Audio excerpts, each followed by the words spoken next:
One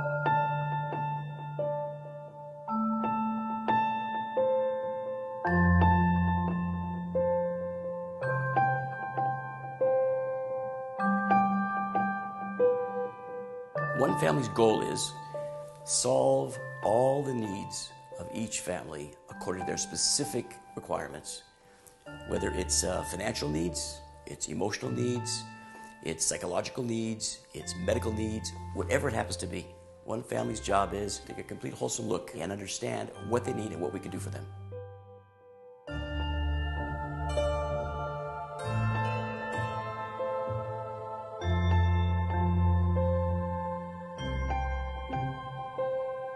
We go through stuff here, we speak out, we process things, we give room to the things that need to be given room, and they literally felt like one family.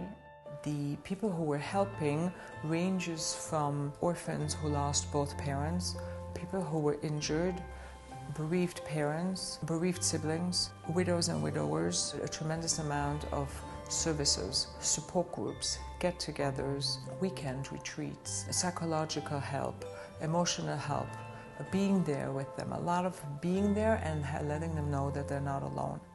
It was April 15th. It was the day before the Pesach Seder, and it was 7 o'clock in the morning, and there was a knock at the door. And we went to the door, and I opened the door, and there were these 3 army officers there, and they say, "We're sorry to inform you. Are you the parents of?" You stop breathing, and are you the parents of Lieutenant Daniel Yaakov Mendel? He was killed this morning in battle in Shechem. Zeh. Your whole life changes. You're never the same.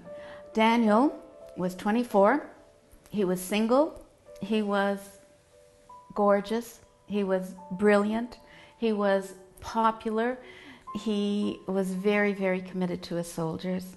He had been with them all through their training, 18 months, and he got 1 bullet, and he died on the spot.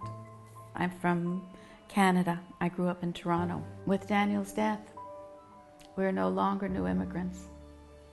That with Daniel's death, we became true Israelis. As his friend said, Daniel had the death that he would have wanted to have. He died defending his country. He died a hero.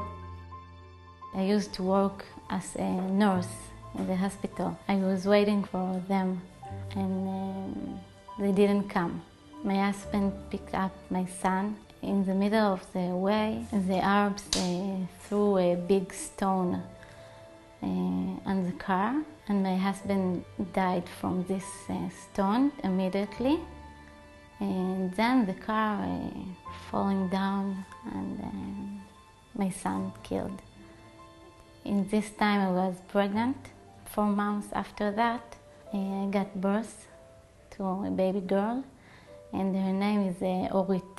It means like light. She is my meaning of my life.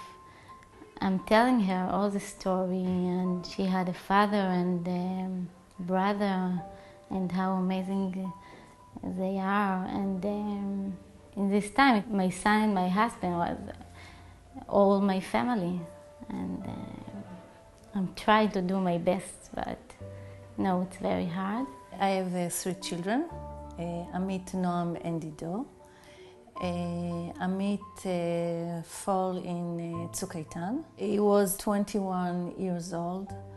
He was in the army. He was very, very quiet, but with his quiet, everyone go after him because it was very strong, quiet. And he has great humor, very dark humor, like his mother. It's really hard to me to talk he was, because I feel like he's here and it's not finished yet. This is one of my problems, that I can't accept it a little bit. So it's a little bit hard for me to say he was. But yes, he was. דפיקה בדלת. אני פתחתי בתמימותי. אני רואה בכניסה 3 חיילים. לא היו צריכים להגיד הרבה. רק ביקשתי והתחננתי, זה לא נכון. איך חוזרים לחיים נורמליים? כאב לי, כעסתי שלא צודק, שזה לא אמיתי, לאבד עוד ילד נוסף.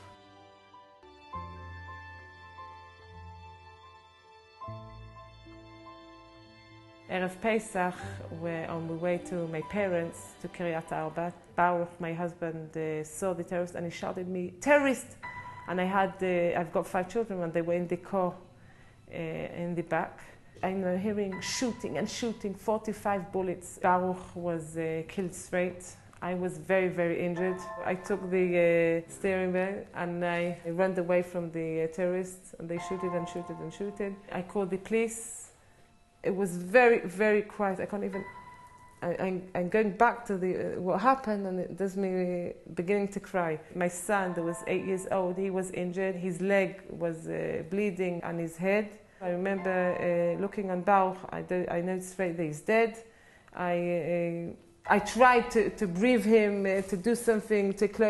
I had a sweater, so I closed his holes, tried to see if I can do something. And I saw, so I moved him, and I didn't want my children to see. I was all bleeding, so I had another sweater, and I covered myself to stop bleeding, because I know that if I will bleed and bleed, I will even die.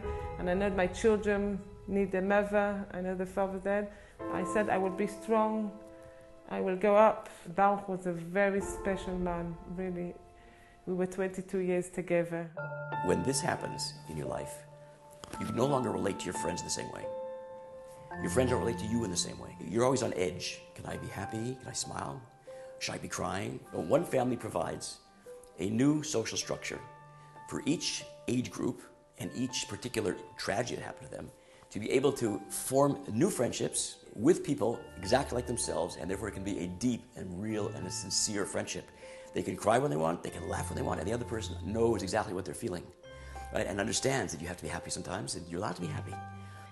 When was the Shiva, Mandy and Chantal come and they talk with me. I'm coming for you, I come to talk with you, I'm here for you. So I said, okay.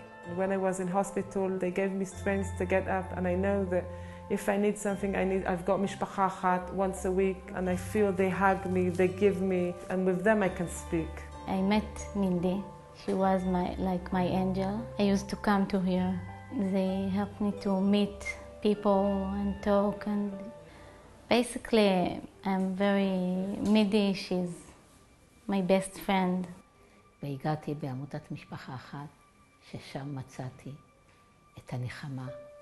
קיבלו אותי איך שאני, עם עצב, עם כאב. חיבקו אותי, ולא שכחו להגיד לי, אנחנו בשבילך כאן. We don't need to speak because we understand what everyone feel, what everyone passed, what every day, and you can talk with other mom. So it's good for everybody. This is the cookbook that OneFamily put out, and it's another way that our loved ones aren't forgotten, is it opens up this place for groups to come and cook with the mothers. And again, this is an opportunity for the mothers to talk about their sons, to feel the caring and the support and the love that women all over the world feel towards us here in Israel, to those of us who've had a tragedy happen to us. That's what we want. We want you to remember our loved ones, to not forget them. My son Ido is 16 years old, and he was in the summer in Camp Timberlands. He really enjoyed. He has a great time. And what it was good for him that he saw another friend, they lost someone. So I know that he spoke a little bit with other, and I know that he got a friend, a Canadian. So he really enjoyed. So the kids love it, and what you're doing for the kids over in Canada is saving lives, is rejuvenating them, is giving them hope and giving them smiles on their face and letting them feel like somebody loves them. For those people who aren't as strong, OneFamily is there to hold their hand.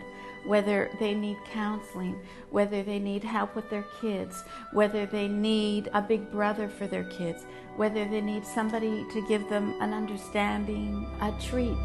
Come, we're going to take you up for dinner. Come, there's this weekend we have organized for you. That this does so much for people that we're not forgotten. It's all about giving. Giving to people in every possible way, because the organization, unfortunately, is taking care of 12,000 people. It's taking care of 3,500 families. And the numbers, I wish were reducing, but they're not. You know, unfortunately, it just goes on. And I have a lot of fears about the future. It's hard for me to speak on my children. It does make me to cry, but they remember everything. They saw everything. They saw their father dead. They saw all the terrorists. It comes back in the night. It lives with us. It's all the time with us. And now with all what's happening now in Israel, it comes back all the time. It's with us, and it comes back and comes back. And if we wouldn't have mishpacha achat to hug us, it would be very hard. And Baruch Hashem that we've got mishpacha achat. Through OneFamily, I meet so many stories, so many. It's so sad. There's so many people. The numbers are great. You know, it's not just for the faces that you know. It's for all those people that are there and have been going through this for years, and, you know, we might have forgotten their names already. That's terrible. But OneFamily is there for them. Doesn't let them go. Proactively searches how to help them and defines for them what their needs are, and listens and with the sensitivity and respect to give them what they really need.